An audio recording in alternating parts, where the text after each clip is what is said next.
Okay, great. All right, welcome back. Sorry it took a few minutes to get started. Yeah, we're going to talk about Copernicus, Tycho Brahe, and Kepler today. We'll talk more about Kepler, Galileo, and Newton on Tuesday next week. You will have some homework for the weekend. But before we get to the astronomy stuff, let me take off my glasses. A couple things I want to mention to you. I removed the L4 lecture 4, did you answer, or what your score was. So that was a little confusing for people, but I kept the did you participate, yes or no, row in your grades page. And it includes Tuesday as well. So if you had a 0 in that row on Tuesday, hopefully it's squared away now. You can double check it when you like. And I'll do it again after today's lecture and make sure everybody's participating. And normally what I do with clicker points, I actually, Alex, I keep two different sets of data. I keep how many you answer, whether correct or incorrect. That's the participation. And then I also keep track of how many you actually get correct. Now, at the end of the semester, and you might want to make a note of this in your notes, at the end of the semester, if you get 75% of the clicker questions correct or more, that's like if you took all the clicker questions and put them together into one exam, that'd be like getting 75% on that exam. If that's you, then you get 4 bonus points. All right, and so for us, that's a little bit more than 1% of your semester grade. So it's a nice chunk of change. And it's like getting a B on clicking in class. All right, so if you participate, you'll get, some fraction of 45 points. And most of you will get 45 or 44, depending on how much class you miss. Most of you will be here for all the lectures. You'll get all 45 points. And then on top of that, for bonus, if you answer them correctly, you'll have a chance for some bonus points. And there'll be other bonus point activities here and there during the semester. Never a whole lot, but they will add up if you're on the ball. So try to stay with the program. Okay, I want to make a little bit of reinforcement with you about the extra credit. Here's another extra credit concept. The observatory visits, and we had some questions about that last time. Let's just reinforce that. It's the Nights Under the Stars public event, Wednesday nights usually, and they have a website where, down here at the bottom where the black arrow is, that's where you'll find the time and the day when they have something going. All right, now here's the web address. There's the big long one up there. Excuse me. And then down at the bottom is the bit.ly address, a little bit easier for you to jot down. This will be in the YouTube, and as you know, I try to YouTube up all the lectures. I'm recording this one right now, and I do it right after a lecture usually. Anyways, keep an eye on that, and there's something that I want to review with you. This is a little quote from that page that we were just looking at. Florida's fickle weather means that we cannot be sure an event will occur on a Wednesday until just before the scheduled time it starts. They're in the weather forecasting business and they need clear skies, sufficient clarity that they can do some observation. Now, on that calendar, the green means we are open. Red means closed due to weather. And purple means we're trying to decide. We haven't decided yet. All right? So if you see a purple, stay alert. If you see a green, see if you can make plans to get your you-know-what up there at the time that they specify, whether it's 8:30 or 9:30 or whatever it happens to be. And you'll have a lot of fun. I go to the public sessions when I can, and they're a lot of fun. And it's getting bonus points and for your grade, and actually having fun while you're doing it. So it's kind of cool. All right. Anyways, I also want to remind you concerning the amended syllabus. Now, we had a handout in lecture last time. And if you do not have a handout, it is available in web courses on the syllabus page. Just go in there and download the amended syllabus. You can no longer have the original syllabus, but if you need it, it's a PDF on the syllabus page. Go ahead and grab that, print it out and whatnot. And if you want, go ahead and save it on your computer. All right, now remember, that is our new contract. I had to unilaterally do an examodectomy on our schedule of exams. That's the main part of the surgery. And that's like a new contract for us. So you are considered bound by that as to attending at least two, best off to attend all three of the midterms. All right?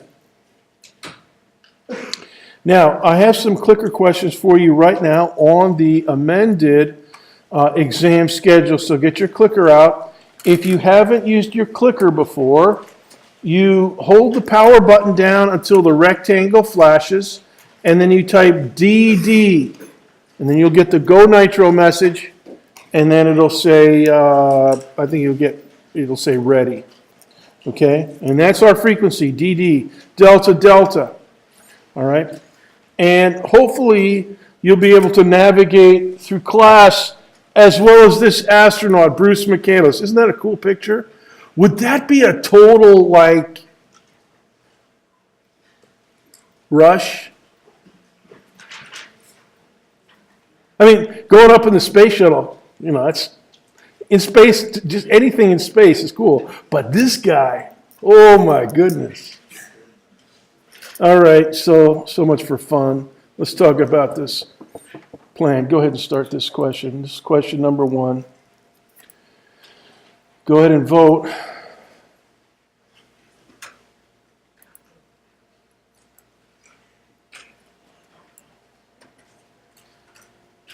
"15 seconds.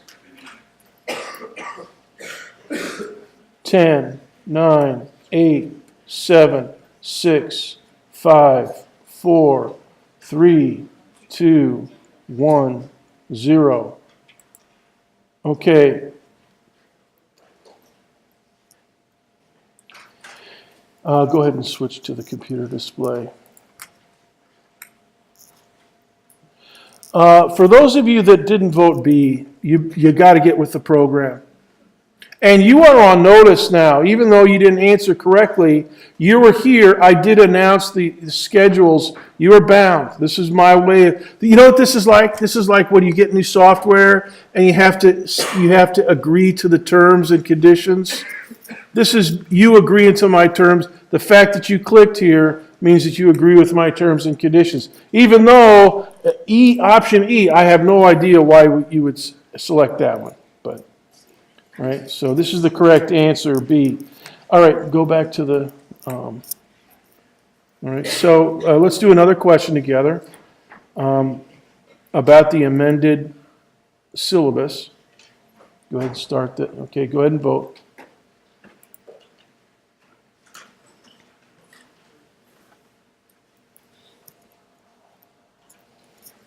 And you may be thinking to yourself, Dr. B, why did you have that picture of the galactic black hole? And why do you have this picture of Usain Bolt dashing down the track? I guess he's doing the 400 or the 200. He's interacting with a planet. And the sun interacting with the planet is what we're going to be talking about today when we talk about Kepler's 3 laws. So All right, 10 seconds to vote. 10, 9, 8, 7, 6, 5, 4, 3, 2, 1. Ching. All right, yeah. 50 points. Most of you got it right. No one has, everybody's on notice. And so if you answered, if you haven't had the syllabus yet, if you haven't looked at it, you might be in this these other categories, but option C is correct. All right, one more question about the amended plan.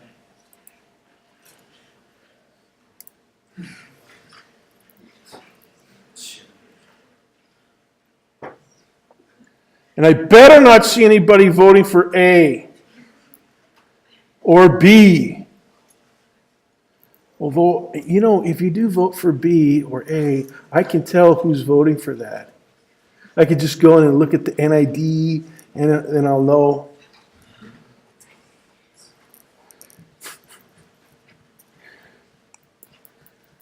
Epic fail. Reddit/epic fail. Yeah, right. All right, 10 seconds to vote. 10, 9, 8, 7, 6, 5, 4, 3, 2, 1, 0. Okay. Most of you got that one correct. It's not best 3 out of 4. It's now best 2 out of 3. Right? And that's what is on the syllabus. Now, eyeballs. Visual analysis. Notice anything about these dice? Raise your hand if you see it. In the blue t-shirt with the specs. Yeah. What do you see? It's cheap die. It's cheap? It's cheap.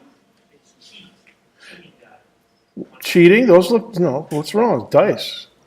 They got a bunch of specs on them. Why do you say it's cheating? They have 2 of the same size.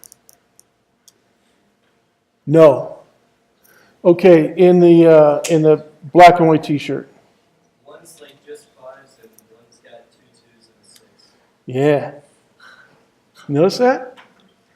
If you don't look at it, if you're not careful, you're going to get nabbed if somebody else is using these. And I know you don't want to be dishonest, but if you were to use these, you'd roll a lot of 7s. All right? And that's boring. Whoever's who's ever rolling 7 or betting on 7, they're going to win. You don't have to, okay, he won again. Okay, he won again. Okay, he won. You're going to get a lot of wins. All right? Now, I want you to make a note of that. A lot of 7s means boring. These cheating dice, good word for it, lead to a boring session of gambling. Now, scientifically speaking, we would say that this is a low information channel. Listening to the outcome of this dice game, you can hang up the phone because you pretty much know what's going to happen. In terms of the source, the dice themselves, you would say that they are low entropy. Now, for those of you that have ever heard of the word entropy, there's an enormous amount of importance to that concept. All right, now, the counterexample to the cheating dice is fair dice, in which you have a 1, a 2, a 3, a 4, a 5, and a 6 on each dice, which these ones don't. Something's missing. There's at least 2 2s on the one in front, and there's at least 3 5s on the one in back. So something's missing. But here's the counterexample. Take a look at this. These are all the different combinations of 2 fair dice that you could get, and there's a lot of combinations. All right? So make a note of that. Many combos. In other words, it's not just a bunch of 7s. you're going to be all over the place. You will get a bunch of 7s, but you'll get a bunch of other stuff. And depending on what the other faces of those red cheating dice were, there's outcomes that you might not be able to get with those cheating dice. But with regular dice, you can get all the outcomes. And so it's not boring. The game is on, and you can have a little bit of fun, betting against your buddy. Now, scientifically speaking, we would say this is a higher information channel.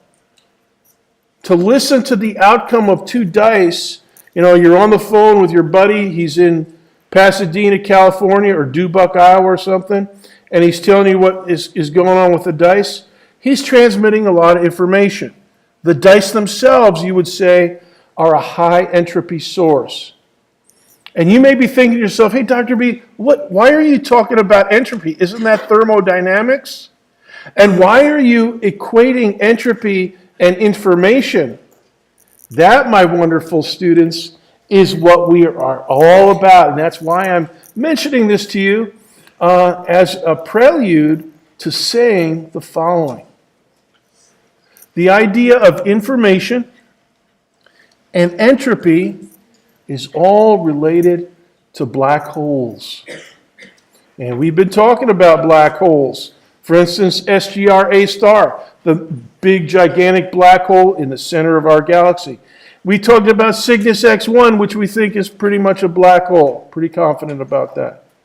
And by the end of the semester, we'll be talking about the entropy and the information content of black holes, hopefully.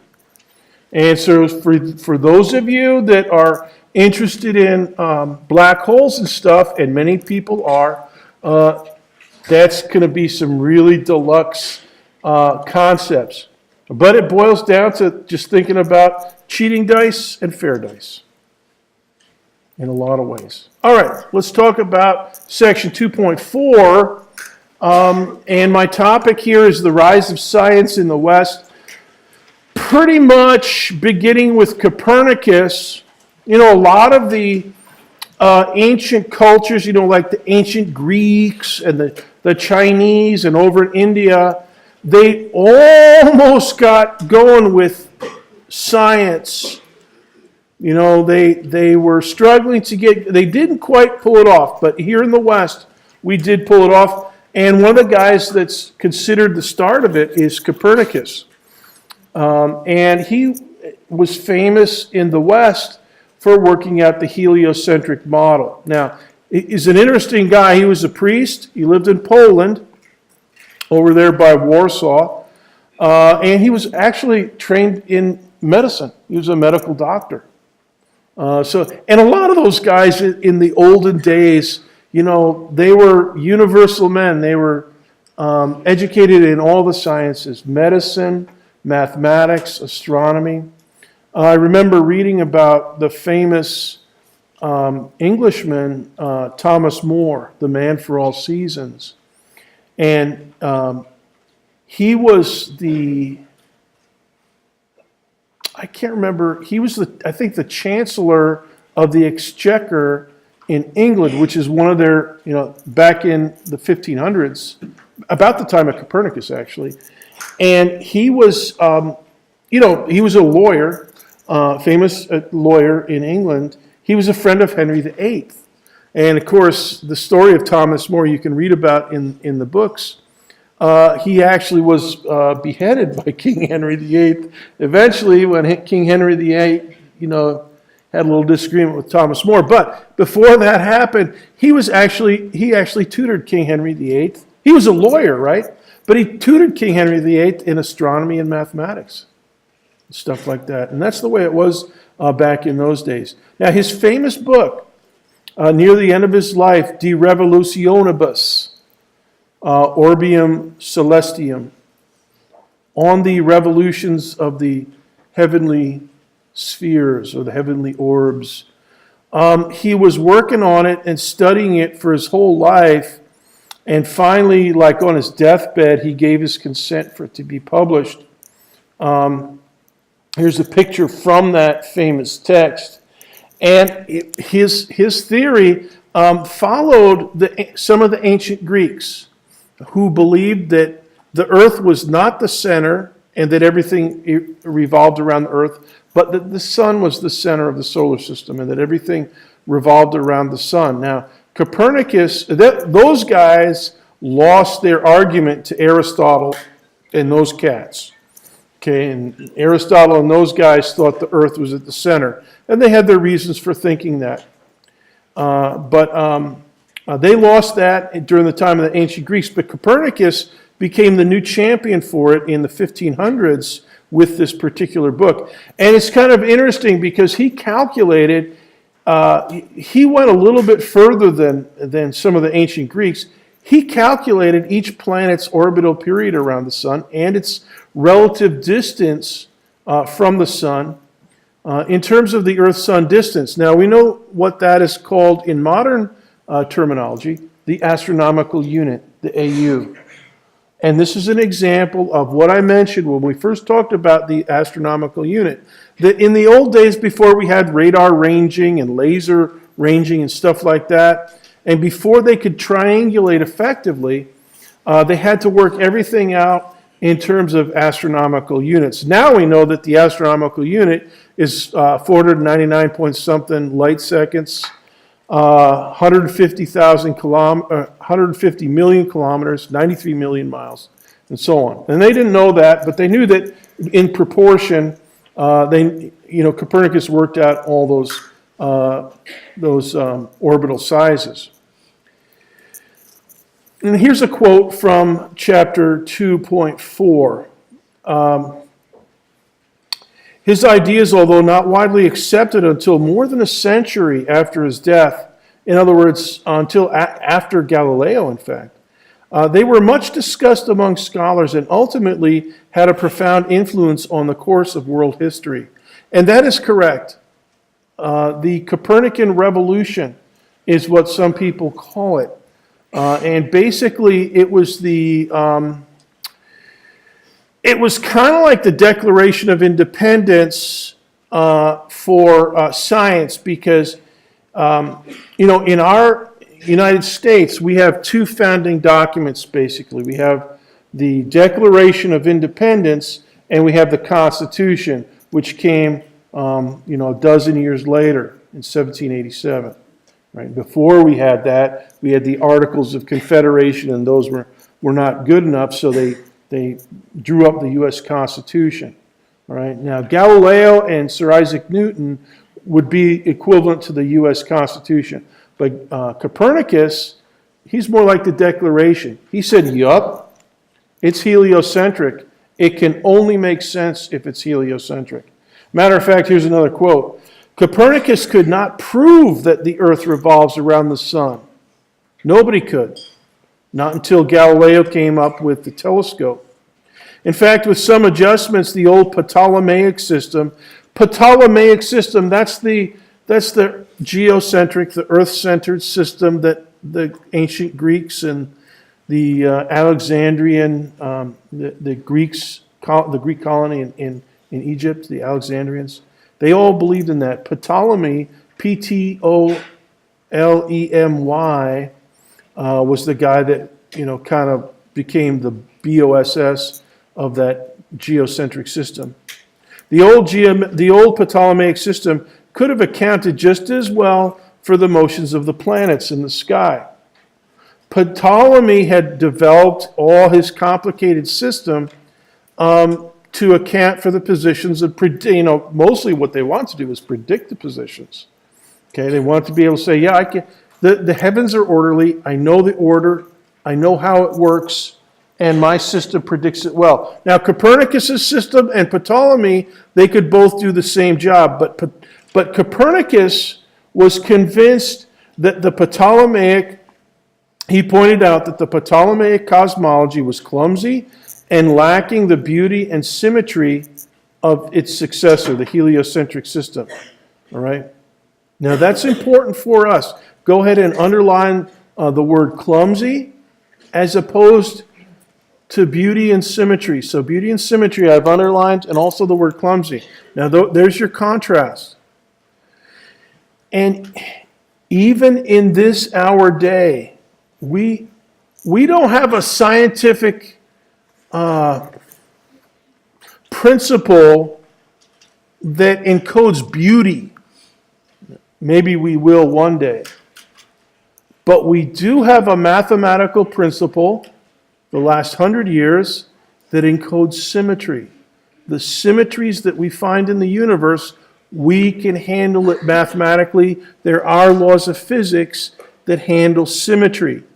And Copernicus was convinced, he didn't know what we now know for the past 100 years, the symmetry theorems. But he was convinced that symmetry was important and that Ptolemaic system did not have it. In fact, the North American colonies, here's another quote from 2.4. Check this out. The older geocentric system was still taught at Harvard in the first years after it was founded in 1636. So it took a while for Copernicus. He started the revolution back in the middle 1500s, and then came Kepler and Galileo, and then Sir Isaac Newton. And this was 1636. That was about the time of Shakespeare and Galileo. And, in Galileo's day, everybody was still convinced of the earth-centered system and Aristotle's principles. All right, so even here in North America. Can you believe that? Harvard University, that makes it almost 400 years old. As opposed to UCF, which is maybe 50 years old, I guess. Maybe 50, 40-something years old. Wow. All right, let's talk about Tycho Brahe. Now, Tycho Brahe is an interesting dude. I'll have some reading assignments for you on him. But matter of fact, I have a bunch more reading assignments for you to tackle over the weekend to enrich and reinforce. Now, we're dipping forward into 3.1 with Tycho Brahe.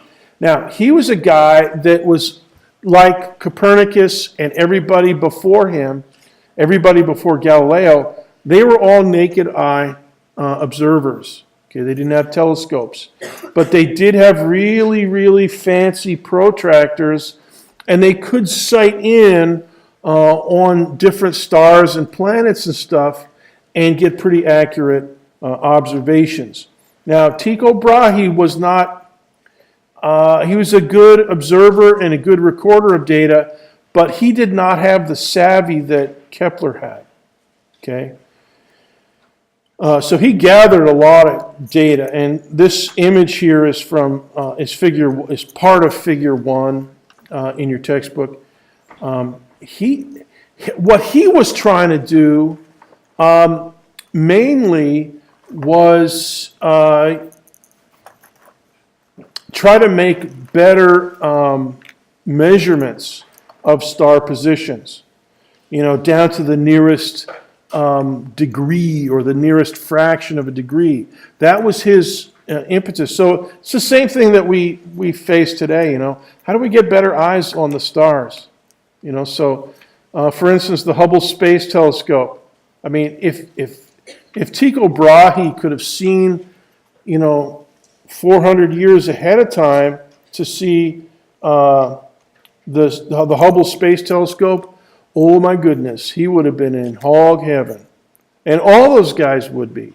Matter of fact, I recall when I was in grad school, when the Hubble Space Telescope was launched, everybody was really excited about it because it is such a fantastic telescope.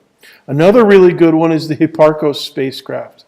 And Hipparcos is designed specifically to measure the distance to as many stars in our solar system as we can get to. And it's got thousands and thousands of stars triangulated up using the parallax process, which we'll go over probably next week a little bit. So Tycho was, focused on he's one of the guys that's, he was more of an engineer in that he wasn't trying to explain the cosmos the way Copernicus was and the way Kepler and Galileo were. But he was concerned about making better observations. Here's number 4, and this is more of a generic comment about those days, the days of Copernicus, the days of Kepler, the days of Tycho Brahe, the days of Galileo. When you're making observations and stuff, you're gathering all these things, you're trying to figure out, how the heavens work, in astronomy anyways. What's the order? What's the pattern? What's the rule? What's the law of planetary motion? And so what you want to do is, after you gather all your observations, you then want to make predictions. Okay? The planet Mars is going to go into special motion on September 31st, 2072, or whatever your prediction is. Right? You want to be able to do that and see if those predictions differentiate your theory, your heliocentric theory, from the geocentric theory. That's what they were concerned about. Now, there was no way for them to do that. They knew what they should be trying to see, but they couldn't see it. And here's a figure 3, and this is actually from 2.4. This is the whole idea of the phases of Venus. This is figure 3. If they could have observed, if Tycho Brahe could have seen the phases of Venus, so like here's Earth right here, right? Let me get my cursor. Here's Earth, and then here's the sun over here, and everything's revolving around the sun, right? So the Earth's out here, and on inside track is Venus. And the way that it works, you should be able to see a crescent Venus here and here, and a half Venus here and here, and a gibbous. That's less than full, but more than half. Gibbous, Gibbous. Gibbous phase of the moon, gibbous phase of Venus. Now, if the heliocentric system is kosher, you should be able to see this, right? If the geocentric system is the system, you're probably not going to see it exactly this way. All right? Now, the problem is that in the days of Tycho Brahe and Kepler, they did not have telescopes. That had to wait till the days of Galileo. Right? Galileo's the one that bagged this, and I've already mentioned that this semester. Now, last comment about Tycho Brahe. He worked in Denmark, and then he got into some kind of a fight with the king of Denmark, and he had to go into exile to Czechoslovakia or Bohemia, and he ended up in Prague. And when he was there, and he died soon after that, but he moved to Prague.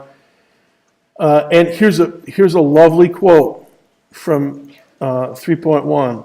In the year before his death, Brahe found a most able young mathematician, Johannes Kepler. Oh my goodness. Johannes Kepler to assist him in analyzing his extensive planetary data. And my wonderful students, that is exactly what Kepler did. Now, Tycho Brahe, he didn't get the prize, but yep, Kepler did. Kepler was an amazing guy. So this is his big personnel move, and for us, it ended up being the critical breakthrough that would illuminate, or that would become the subject of Galileo's investigations and Sir Isaac Newton. So let's talk about Kepler. He digested, as I said, huge amounts of Tycho Brahe's data, all his measurements, and they were good measurements. And what he saw that Brahe did not was that planets travel on ellipses. an elliptical orbit. Now this is an ellipse up here with the major axis and the minor axis, semi-major axis, a focal point on the left, a focus on the right, and we're going to talk about ellipses. A circle is a form of an ellipse. A circle is a perfectly symmetric ellipse, but theoretically a circle is an ellipse. This is an oblong ellipse. It has one axis that's decidedly longer than the other axis. All right, they have left to right symmetry and so forth. We'll talk about these.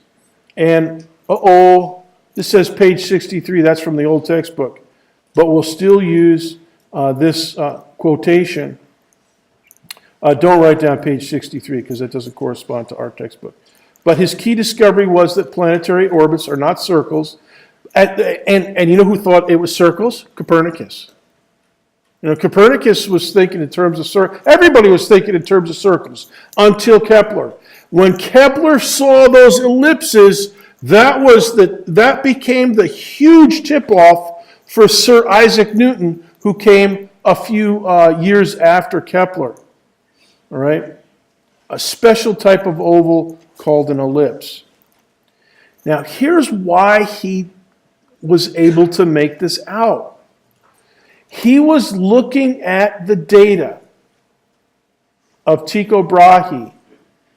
And so you can just imagine columns and, for us we have spreadsheets, but, for him it was columns and columns in a big book, big as a Bible in a church, except filled with all kinds of columns of data about Venus.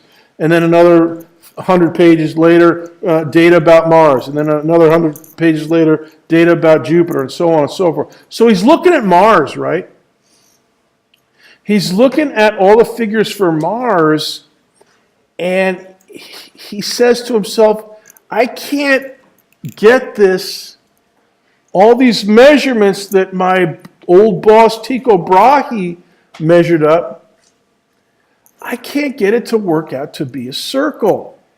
It's just a few tiny fractions of a degree off. Here's what he wrote. If I had believed that we could ignore these 8 minutes of arc, and I'll tell you about that in just a minute, I would have patched up my hypothesis accordingly. But since it was not permissible to ignore, he had to go by the numbers. He wanted the numbers to tell the tale. And as a scientist, your measurements tell the tale, my friend. You can't make stuff up. Now, in Hollywood, you can make stuff up. If you're a science fiction writer, you can make up all kinds of scary monsters and stuff from outer space. And aliens that can, meld with your mind stuff. But a scientist, no. You got to go with the measurements. Since it's not permissible to ignore, those 8 minutes pointed the road to a complete reformation in astronomy. In other words, he's talking about the elliptical orbits. Copernicus knew about ellipses, but he didn't think the planets moved on. He thought they were circles. Aristotle,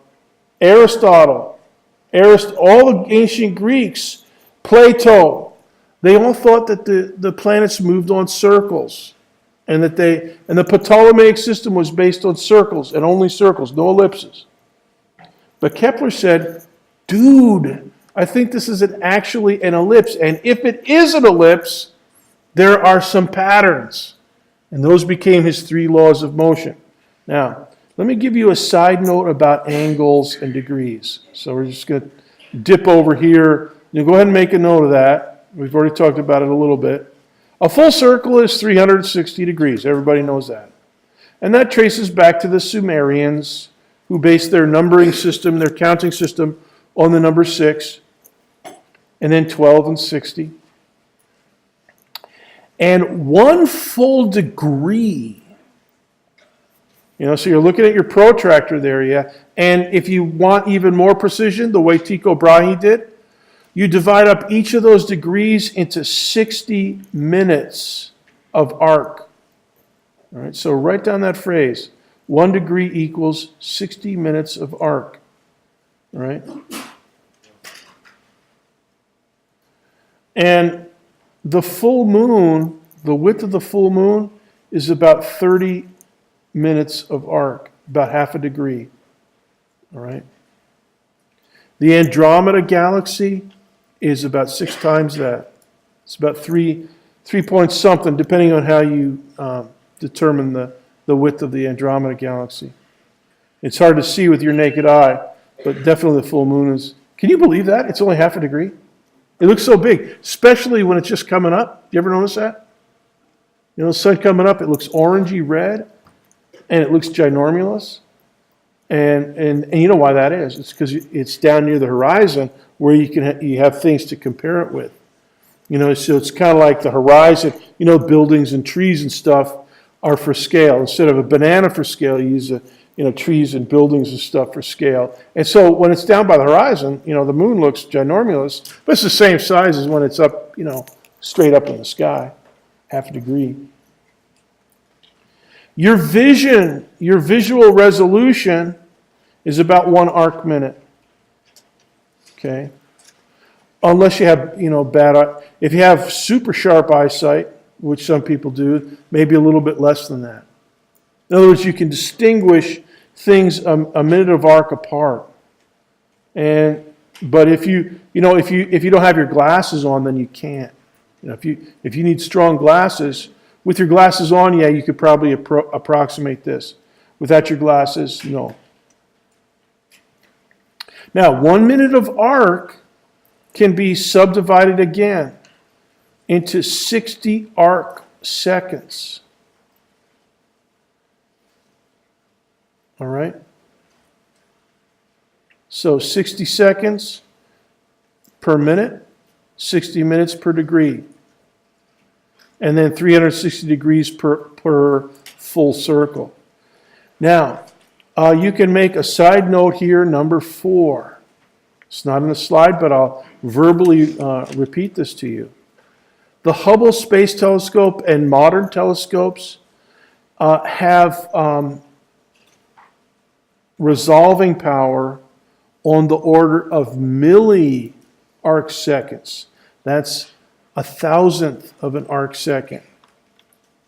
All right? So take a degree, divide it into 60, and then take each of those minutes and divide it into 60 again. Right? And that's a second of arc.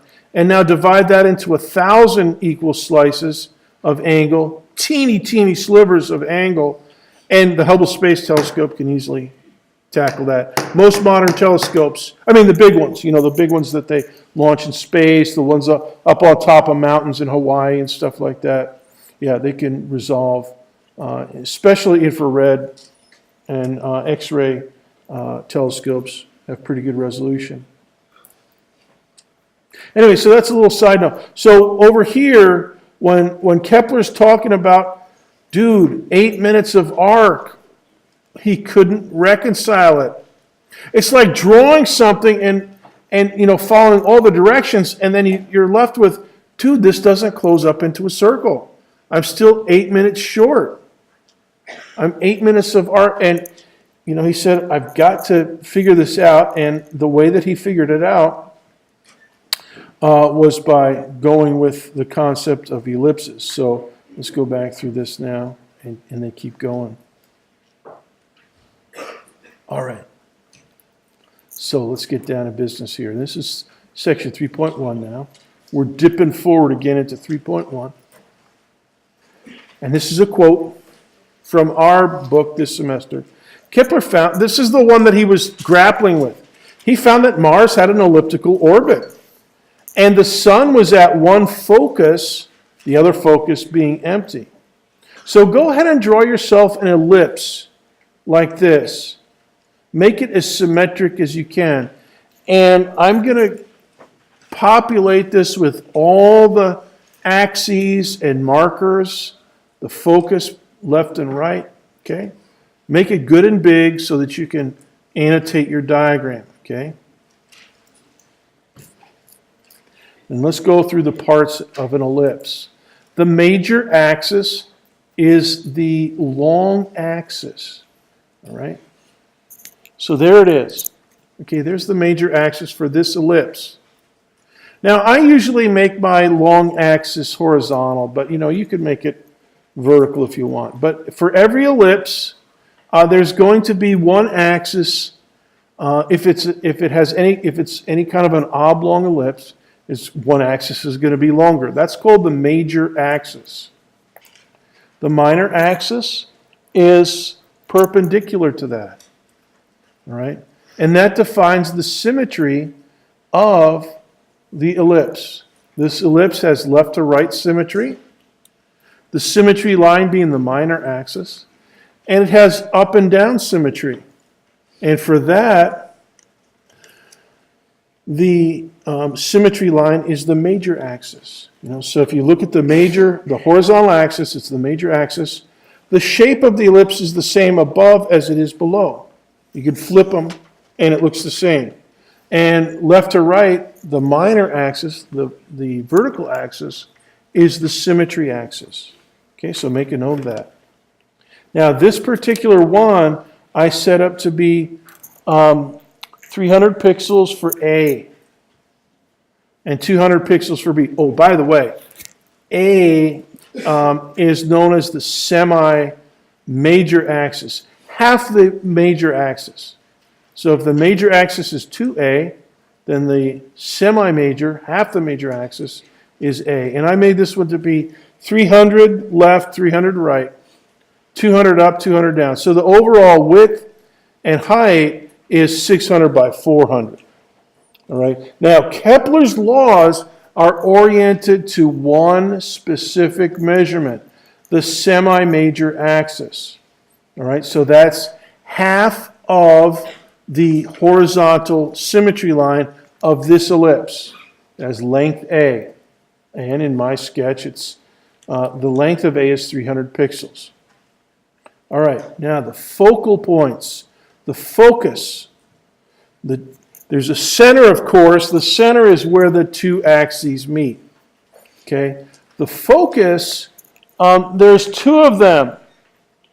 Left and right, F1 and F2. All right? And the sun is actually at one of them.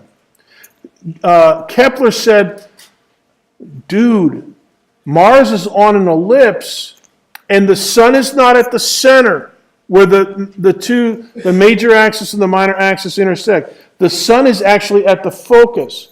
And you may be saying to yourself, Dr. B, why isn't the focus of the ellipse also the center of the ellipse?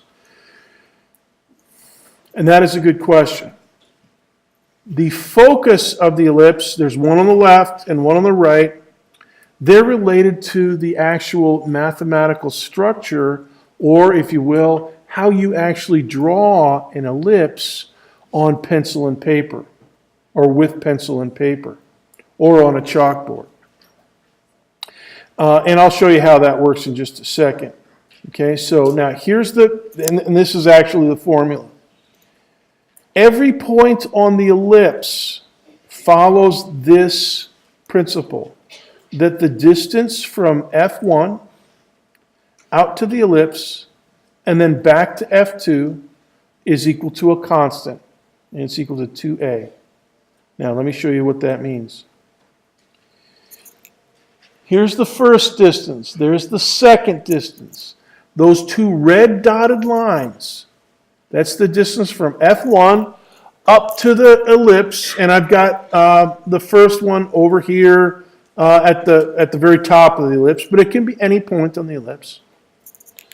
And then the second dotted red dashed segment goes back down to F2. The sum of the distances for those two line segments, it's actually equal to the full major axis, 2a.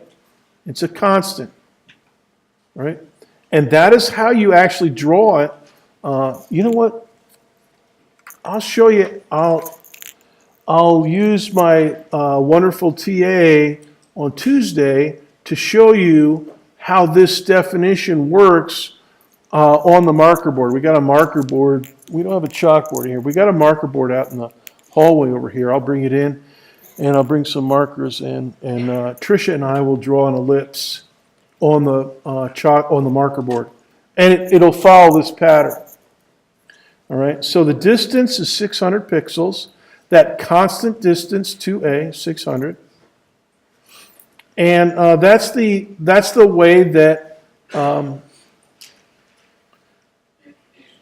ellipse is drawn. So you pick 2 points, those are your 2 foci, and then you go and find every point around them that follows this distance principle. Now, properties of the ellipse, the eccentricity. And you're going to be doing a clicker question here in a second where you're going to compute the eccentricity of an ellipse. It's a fairly simple formula. We'll get to that in just a second. For this one, the eccentricity is 0.745, and I'll show you in a minute how to write that down. All right. This is a fairly eccentric ellipse. So this would be like the orbit of a comet. Most of the planets, and there's a note in your textbook, even Mars has a fairly sizable eccentricity, but if you were to look at the orbit of Mars drawn perfectly, and then a perfect circle of the same size, you wouldn't be able to tell them apart. And that's what amazes me about Kepler. Kepler was able to tell them apart. You wouldn't be able to unless you totally measure things ultra carefully. So for this one, this is more like the path of a comet or an asteroid around the sun instead of planets. Planets are mostly circular. Okay, you can compute the circumference and the area. The area is easy. The circumference is tricky. You need a lot of calculus for that.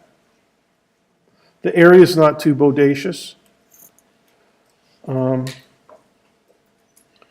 There's also something called perihelion.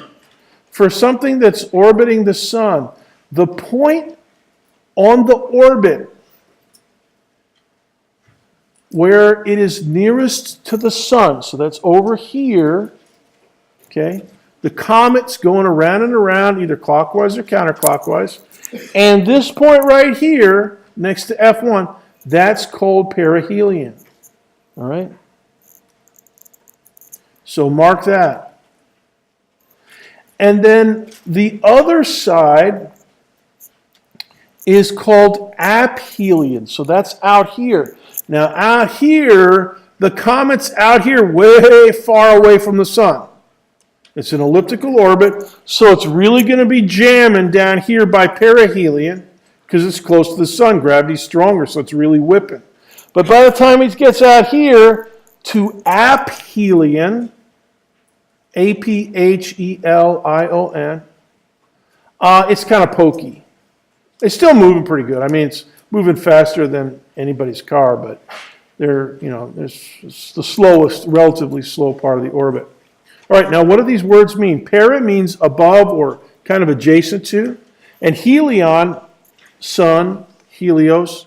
All right, aphelion, let's see, ap means away from, apostle means somebody that's sent out, and that's, apo or ap, and then helion is sun again. So this is the part away from the sun, aphelion, and then perihelion is the one kind of above the sun or next to the sun.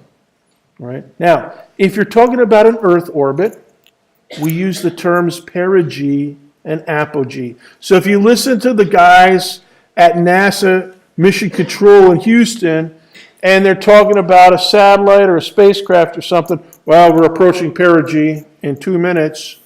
2 minutes. Or apogee, and apogee is where you're farthest away from the center of the Earth.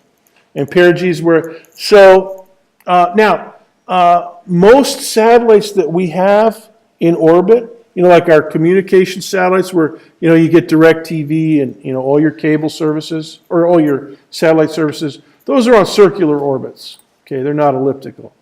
They just want to hang, they want to hang in the sky. They want to orbit the Earth every 24 hours, and thereby, since the Earth also spins once every 24 hours, they seem to hang in the sky over Brazil, over the equator somewhere like Brazil.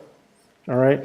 So that's what communications is. But some spy satellites are on elliptical orbits like this. You know, when they have it designed so that twice a day it hits perigee when it passes over the Soviet, over Russia, Siberia. So they keep an eye on the Russians. Or this joker over in North Korea. All right? Or whoever it is that they want to spy on. And as I've mentioned, symmetries are left and right, so on and so forth, up and down, for an ellipse. All right. Now, let me ask you another clicker question here. And I'm going to ask you if, looks like my slide is a little blooped up. That's all right. Question. The previous ellipse, and there it is up in the upper right, had an eccentricity of 0.745. What is the eccentricity of a perfect circle? Exactly 1, exactly 2, or exactly 0, infinity, or exactly 0.5? Hey. Okay, go ahead and think about that. And this is actually important because, as I mentioned, a lot of our communication satellites are circular, and most of the planets are really close to circles. They're technically ellipses, but they're so close to a circular path that it's very hard to distinguish them. Okay, 10 seconds to vote. 10, 9, 8, 7, 6, hold up. 5, 4, 3, 2, 1. We want that to be about 240 something. Okay. 0. All right, now let's take a look. Can you show this? Okay, here are your answers. Okay. 50% of you voted for exactly 1. 30% of you voted for exactly 0. A few of you voted for infinity, and a few voted for exactly 0.5. Go back to the laptop, please. Okay. Now, a circle has no eccentricity, and so for that reason, B is the correct answer. Make a note of that. And let me just remind you or reinforce to you that when we're doing clicker questions, we're not doing Chuck Norris questions. We're doing astronomy questions. Jot them down and jot down your answer, and that's kind of like a little mini study guide for you. All right. Now, the formula for eccentricity, go ahead and jot it down. It's a square root, and then inside the square root is the quantity 1 minus b squared over a squared. So b is the semi-minor, a is the semi-major. Okay, b squared is the square of the semi-minor. So that's the smaller number on top, and the bigger number's on the bottom. Okay. But if it's a circle, the horizontal axis and the vertical axis are exactly the same. So a squared and b squared are the same. So if those two numbers are the same size, you've got 1 minus 1. And so for a circle, the eccentricity is 0. Right? Because a is equal to b. If you're talking about a circle. Now, the moon's orbit is not a perfect circle. Earth's orbit is not a perfect circle, but it is pretty close. We have fairly small eccentricities. And you can look them up on the planetary data page. So go ahead and jot down this equation. We're going to do a calculation now with this.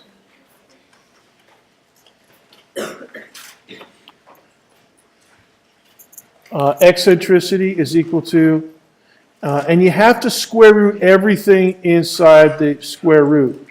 So you figure out the quotient, b squared over a squared, and I'm going to give you that information in just a second, an example. And then you square them, and then you take the quotient, the fraction, and then you subtract that from 1. So you're going to have to do some common denominators and stuff. All right? So there's your formula. Now I want you to use it on this next, and it's a multiple choice question. Here we go. And just take a minute and talk to your neighbor, coordinate with your neighbor, see if they know what they're doing, or if you know what you're doing, you could coach your neighbor. And it's perfectly fine, and I encourage that in lecture. On exams, no. But during lecture, lovely.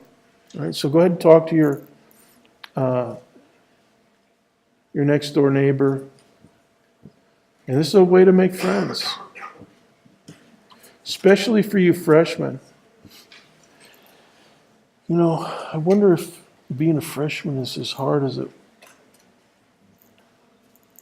it was for other people that I know of. Hard to make friends and stuff.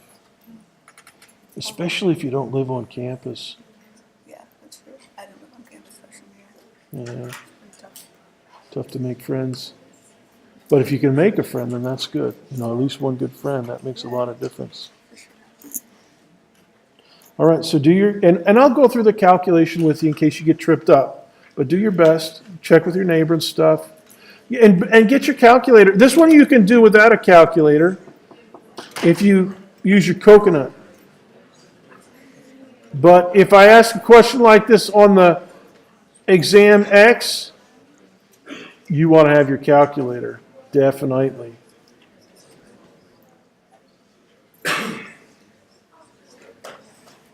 So this is a simple calculation. You might have something like this on the midterm X. Give another minute or so. I'll give you another minute.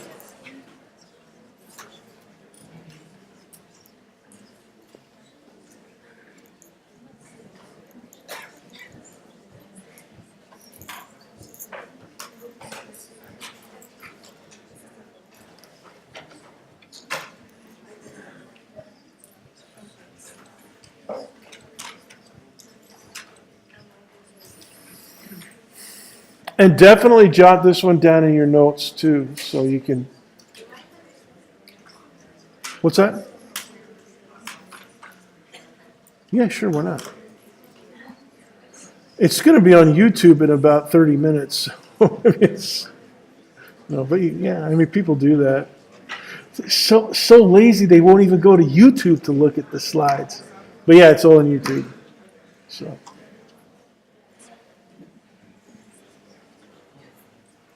All right, let's see.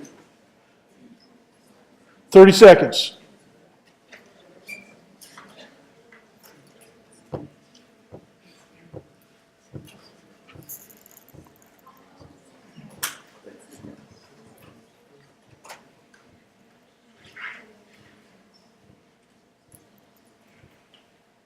Fifteen seconds.